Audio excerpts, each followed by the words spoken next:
এখন রিকশাওয়ালার পোলার জন্য এক নিয়ম, প্রধানমন্ত্রীর পোলার জন্য আরেক নিয়ম,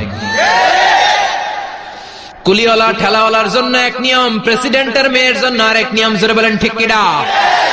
সবার জন্য যদি এক নিয়ম হতো, চুরি করলে যদি হাত কাটা হতো, জিনা করলে যদি পাথর মেরে গর্দানটা উড়িয়ে দেয়া যেত, বাংলার জমিনে আর কোন চোর আর জিনাখোর পাওয়া যেত না। চুরি করলে হাত কাটো কার আইন? তবে এটা কলা চোর, মুরগি চোর, ডাব চোর, আম চোর না। যেই চোরগুলো একটা কলমের সিগনেচারের খোঁচায় দেশের 1000 কোটি টাকা মেরে দেয়, ওই চোরদের হাত আগে কাটতে হবে। যেরকম ঠিক কিনা? এক কলমের খোঁচায় শেয়ার বাজার খাইয়া ফেলায়, হলমার্ক খাইয়া ফেলায়, দেশের টাকা সুইজারল্যান্ডে পাঠায়, ওই চোরগুলার হাত। জোরে বলেন ঠিক কিনা?